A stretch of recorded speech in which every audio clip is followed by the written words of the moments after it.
Currently, there's been quite a lack of Sonic news regarding the 35th anniversary and the next mainline Sonic game. We've been expecting it at the Game Awards, nothing. Nintendo Partner Direct, nothing. And more recently with the State of Play, nothing.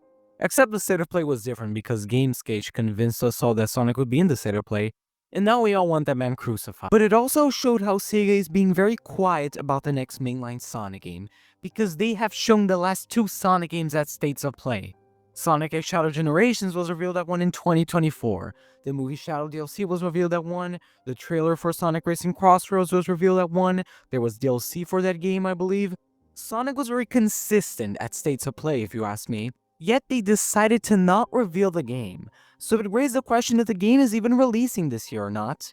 In the midst of this disappointment and mystery, some people are talking about a new Sonic Drought happening in the later months in regards to that.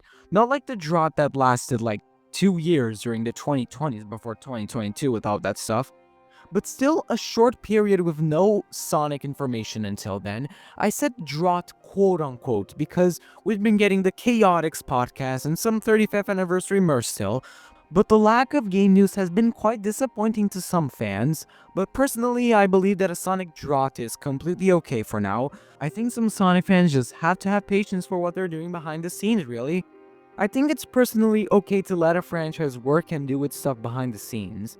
We know it's either this year or next year, but we do know we are getting a sequel to Sonic Frontiers. And it's a really big game compared to what Sega has been releasing since Sonic Frontiers. In 2023, we got Sonic Superstars, a 2D Sonic game with a Sonic Mania-ish scale. Then in 2024, we got the Goat Collection Sonic X Shadow Generations, which was a remaster with a small-scale game in between the Shadow Generations. And last year, we had Crossroads, a racing spin-off. None of these games are as big as Sonic Frontiers in 2021 when it was revealed. So imagine a sequel to that game that is supposed to expand the scale.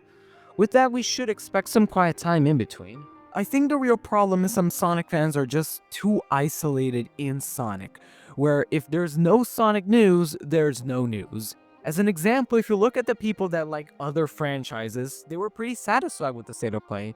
The God of War Trilogy remake, the John Wick game, and the Rayman announcements. I think we should take time to look at other franchises and what they're doing while we wait for the Sonic stuff to come out. It's one of the reasons Sonic fans have such a bad reputation in the gaming community these days. We can't look at other franchises for once, and really, because it's far more attention-catching to see someone that doesn't like any other games or media besides Sonic than a normal guy that is simply fan of a platform or franchise along some others. We can be patient, guys.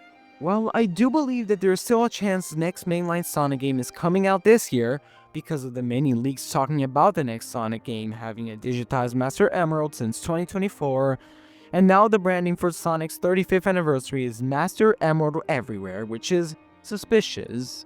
But I can take it if they have to release the game in 2027, which means more waiting. I might want the game to be released as quickly as possible because I'm a content creator with dreams of having my channel monetized as quickly as possible, and news about the game would help me very much to achieve that dream.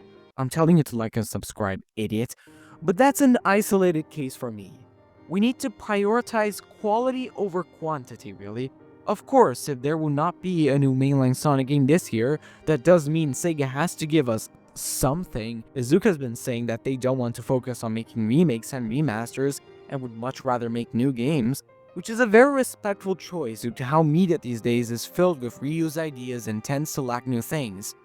But Izuka only said that about Sonic Team and Sonic Team only, which could mean we could get something from another development team, like Sonic Colors Ultimate, that was made by Blind Squirrel. But hopefully this time will not blind people with seizures. But at least we know we are getting something. There's been rumors of a full-blown Sega Central Direct thing happening due to all Sega stuff not being announced lately. And by that I mean a lot of other Sega games. But yeah, that's it for me. And with all that said, bye-bye.